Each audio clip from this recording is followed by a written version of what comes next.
नारियल लेना श्रीफल। आप लोगों से हाथ जोड़ के वंदना करता हूँ। हमारा जो चैनल है श्री सोनू महाराज, वो चैनल जरूर सब्सक्राइब करें और इन वीडियो को शेयर करते रहिए। सभी देवी देवताओं की एक बार बोलो राधे, और नाचने वाले भक्तों की।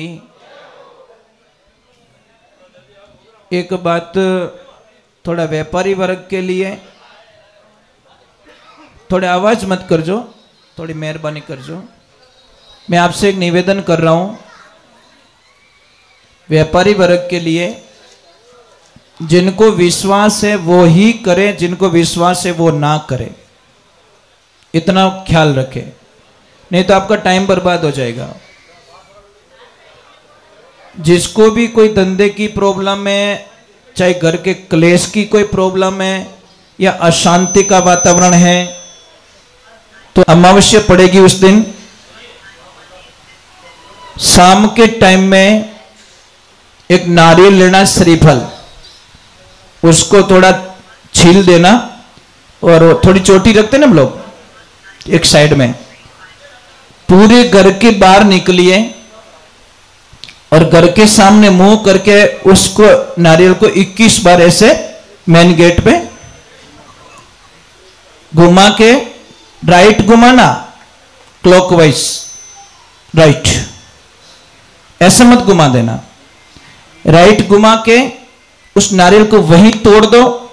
फिर दोनों हाथ में वो ले लीजिए आधा आधा, परंतु उसको करना क्या, ऐसे फेंकना है, ऐसे विपरीत दिशा में, मतलब राइट वाला लेफ्ट और लेफ्ट वाला राइट में। और भगवान को बोलना है प्रभु हमारे घर में जो क्लेश है, प्रॉब्लम्स है, वो सारी आप लेके जाइए।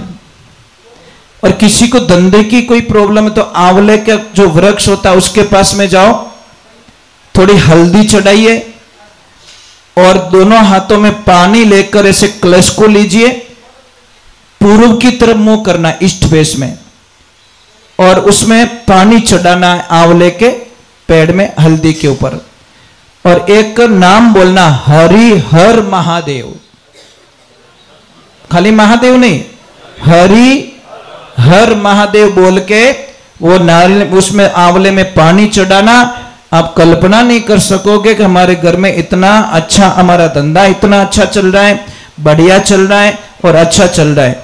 जैसे किसी ने नई दुकान की हो, पुरानी दुकान बहुत अच्छी चल रही है, नई दुकान कम चल रही है, तो आपको कुछ नहीं करना है। शनिवार के दिन अपनी पुरानी दुकान से एक लोहे की कील निकालिए, कहीं से भी लोहे की होनी चाहिए, फर्नीचर में लगी हुई कील को निकालिए। वो कील चुपचाप बोल के भगवान शनि को बोलना है, शनिदेव जितनी कृपा यहां पे की आपने, इतनी कृपा मेरी नई दुकान पे भी करना है और मेरे साथ में चलो। ले जाकर उस कील को गले में डाल दीजिए या कहीं भगवान के दरबार में रख लीजिए। आपकी जिंदगी में इतनी खुशी आएगी जिसकी कल्पना नहीं कर सकते।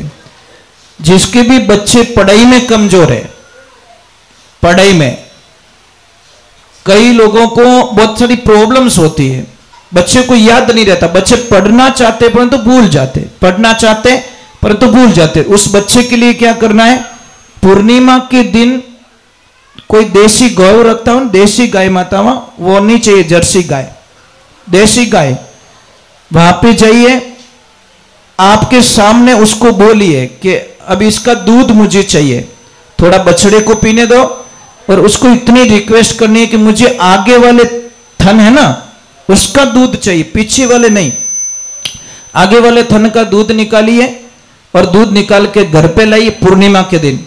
फिर घर पे लाके खीर बना दीजिए, ड्राई फ्रूट जो भी डालना है, उस खीर को कम से कम 1-2 घंटे तक चंद्रमा का प्रकाश दिखाना है और फिर उस बच्चे को आप खिला दीजिए। आप कल्पना नहीं कर सके, जो पढ़ना नहीं चाहता है वह भी बच्चा जबरदस्ती पढ़ाई में मन लगेगा और आप कल्पना नहीं कर सकते। इतनी बढ़िया बात है, ये ध्यान रखें। गाय के दूध में बहुत शक्ति होती है, परंतु अपने बूढ़िया लोग कहीं कहता है वेड़ारा वयोड़ा मोती निपजे। एक बात का ध्यान रखना, इस दुनिया में सारे लोग, आपका पार्टनर, आपका भाई, आपका सगा, आपका मित्र, आपका पड़ोसी, इनमें से कोई नहीं चाहेगा कि ये आदमी मेरे से आगे निकले। आपका पार्टनर कभी नहीं चाहेगा कि मेरे से अलग होने के बाद में मेरा पार्टनर मेरे से डबल कमाए। आपका दोस्त कभी नहीं चाहेगा कि मेरा दोस्त मेरे से ज्यादा कमाए। आपका भाई भी चाहेगा कि वो मेरे से पीछे रहे, आगे ना जाए। एक क्लास में पढ़ने वाला बच्चा कभी नहीं चाहेगा कि ये लड़का या लड़की मेरे से अच्छे नंबर लाए, मेरे से पीछे रहे। पर दुनिया में दो ही ऐसे महापुरुष होते हैं, वो चाहते कि ये लड़का हमेशा हमारे से आगे निकले। वो कौन होते? पेरेंट्स। मां बाप रे अलावा कोई दुनिया में आपको आगे बढ़ने का सपना, आशीर्वाद नहीं देंगे। सिर्फ माता पिता के अलावा। माता पिता चाहते कि मेरा बेटा मेरे से बहुत आगे बढ़े, बहुत आगे बढ़े। तो एक बेटे ने पिताजी के व्यापार पे ध्यान दिया और पिताजी की इच्छा थी कि बेटा हमारी 40 साल की पेढ़ी है, इसका थोड़ा ध्यान रखना। बेटे ने बात सुनी और बैठ गया पेढ़ी पे। अब उसने व्यापार इतना फैला दिया महाराज, बहुत ज्यादा व्यापार फैला दिया। अब समझ लीजिए, व्यापार फैला के बहुत अच्छी बिल्डिंग बनाई और बिल्डिंग बना के बिल्डिंग के ओपनिंग में पिताजी को बुलाया, उनसे रिबन कटवाया। तो पिताजी ने उसको एक प्रश्न किया, बहुत राजी भी हुए कि धन्यवाद है मेरे बेटे को, कम से कम मैं तो नॉर्मल में था, इसने बहुत सारा कारोबार आगे बढ़ा दिया, इतनी बड़ी ऑफिस बनाई, इतनी बड़ी बिल्डिंग बनाई। अब महाराज ध्यान रखें, पिताजी ने बच्चे को पूछा, ये पॉइंट्स थोड़ा ध्यान से सुनना। पिताजी ने बेटे को पूछा कि बोल बेटा, इस दुनिया में सबसे ताकतवर व्यक्ति कौन है? बेटे ने तुरंत बोल दिया पिताजी मैं। पापा रो मुंड उतर को, क्यों? तो गड़बड़ रहेगी। फिर थोड़ा ठंडा दिमाग से पूछा कि बेटा इस दुनिया में सबसे ताकतवर व्यक्ति कौन है? तो उसने तुरंत बोल दिया पापा मैं। पापा ने बोला, अबे मारवाड़ हाल न छोको, अपनी सीट तो गई भाई, अबे हटो। पिताजी की आंखों में आंसू आ गए साहब। जैसे पिताजी नीचे उतरे, पर क्यों बेटा ने एक बार और पूछ लो। कितनी बार? लास्ट बार पूछ लो। वापस पूछा कि बेटा इस दुनिया में सबसे ताकतवर व्यक्ति कौन? कि पिताजी आप। पिताजी आप। तो पापा ने बोला, बेटा 2 बार जब पूछा तो तूने बोला मैं हूं मैं हूं, मार तो कालजूज काट दियो कि पापा उस वक्त में आपके दोनों हाथ मेरे कंधों पे थे, इसलिए मैं दुनिया का सबसे ताकतवर व्यक्ति था। जैसे ही आपके हाथ हट गए आप 1 बन गए, मैं 0 बन गया। इन्हें वास्ते जिन माते मां बाप रो हाथ कंधों माते है ना, उससे बड़ा ताकतवर दुनिया में कोई हो नहीं सकता। इन्हें वास्ते महापुरुषों, आप कितना भी कमा लेना, कितना भी कुछ कर लेना, पर मां बाप ने मत सताई जो।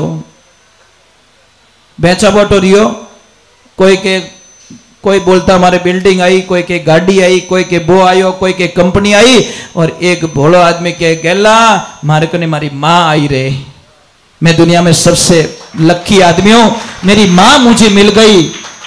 ना गाड़ी चाहिए, ना बंगला चाहिए, ना कुछ चाहिए। महाराज एक ध्यान रखना, औलाद बीमार हो जाती है तो माता पिता सारी प्रॉपर्टी गिरवी रख देते हैं, अपनी एफडी तोड़वा देते हैं, अपनी सारी कमाई तोड़वा देते हैं।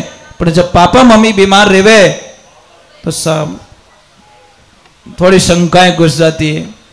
कैसा 12 साल रह गया मने सेवा करते, हमें तो नैन क्यों ही करी। अरे बाप रे, एक आदत छोड़ दो आपकी। कहीं के माँ बाप मारे भेड़ा रहे वो शब्द छोड़ दो साहब। कहीं के वो मैं माँ बाप रे भेड़ो रहूं, जिन दिन ओ बोलोला उन दिन आप बहुत सुखी रह जाओला। हमारी क्या औकात है जो माँ बाप ने आपो भेड़ा राख सको? यूं बोलो ने बेटी रे बाप के मैं माँ बाप रे भेड़ो रहूं। कई लोग का मने के महाराज मैं गाय को गोद लेके आया हूं। अब धारो बाप दादा ली कहीं गाय को गोद लेना 3 लोग के देवता नहीं ले सकते, तू क्या ले सकता? ऐसे बोलते मैं गाय की गोद गया हूं, आज मैं गाय को गोद लेके नहीं आया, मैं गाय माता की गोद चला गया, तो वो तो शुभ था। पर वो कि गाय को गोद मैंने ले ली। अरे बेटी रे बाप, ब्रह्मा विष्णु महेश की भी ताकत नहीं है जो गाय को गोद ले सके। अरे इतना बोलते गाय की गोद गया हूं मैं, तो शुभ होता। महाराज कई लोग क्या करते हैं, अभी हमारे कुछ दिनों पहले कोई किसी ने सत्संग बुकिंग करवाई और हमें पूछा कि महाराज ये तारीख है लिख दीजिए, और नाचने वाला हाथ आई कि नहीं आई। मैं बोले क्यों, कैसा कोई हनुमान जी पढ़न नाचे, कोई महादेव जी पढ़न नाचे। मैंने बोला सत्संग कैंसिल करो, आई नॉट एक्सेप्ट, नहीं नो एग्री, मैं ये नहीं कर सकता।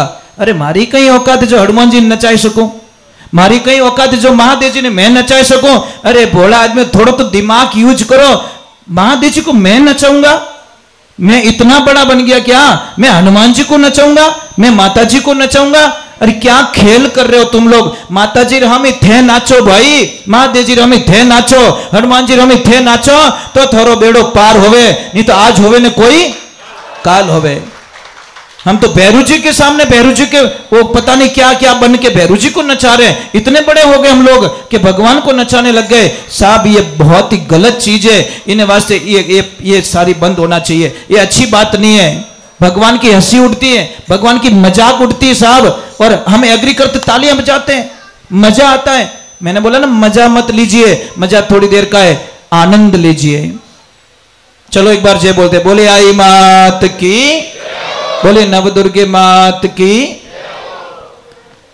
नाराज तो नहीं हो, थोड़ा हैंट अरे जो क्यों बात उड़ी हो है, हल्का हल्का हैंग, भारी भारी रेजो को पड़ी हो रही, हल्को रिवसरी बात नहीं है।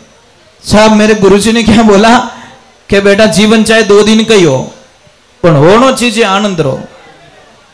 समझ में आई नहीं, 1 साल 2 साल जी ले चाहे 100 साल जी ले, आखिर है तुझको जाना, आखिर तुझे जाना है। मेरे गुरुजी कहा करते थे कि बेटा 100 किलो चांदी मत खरीदना, 1 किलो सोना खरीद लेना।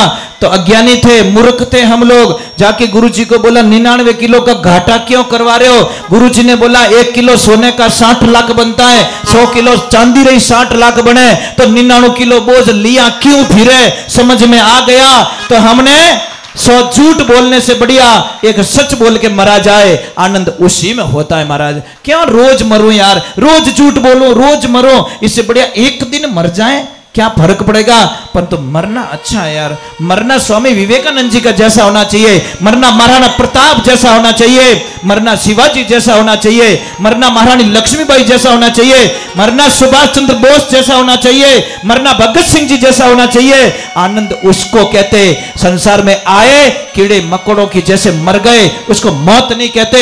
मौत भी इतिहास के पन्नों में लिखी जाए, उसको मौत कहते महाराज। क्या आए, क्या खाए, क्या पहने, ये हमारा वर्चस्व नहीं है। हमने देश के प्रति कितनी जागृति है, देश के प्रति बात कितनी करते हैं, देश के प्रति हमारी भावनाएं क्या है, वो मायने रखता है। पर्सनल जिंदगी, सेल्फ जिंदगी हमेशा दुख देती है।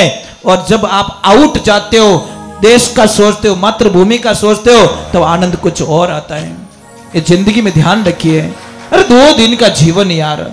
यहाँ पे कोई ऐसे बैठे हैं मां भारती के सपूत, जो अपने बेटे के जन्मते ही मन में ये शपथ ले ले कि इस बेटे को मैं फौज में भेजूंगा, बॉर्डर पे भेजूंगा इस बच्चे को मैं। है कोई देवी यहाँ पे? बहुत बहुत धन्यवाद आपको, एक हाथ ऊपर हुआ है, धन्य हो गया मैं। ये होना चाहिए यार, सपना ये होना चाहिए। क्या मेरे लिए वो बनाऊं, वो बनाऊं, वो बनाऊं। अरे ये तो सोचो, ये भगवान मुझे ऐसा बेटा देना, ऐसी बेटी देना जो बॉर्डर पे जाके डंके की चोट पे जाके मेरी मातृभूमि की रक्षा कर सके। नहीं तो मेरा धरती पे आना सार्थक। धरती मारो कर्जो तो उतारो नहीं उतारो। एक छोटा सा भजन सुना देता हूं ताकि शंका निकल जाए। 5 कर्जे हमारे पे, कितने? जब तक ये कर्जे नहीं उतारेंगे हमारी मुक्ति होने वाली नहीं है।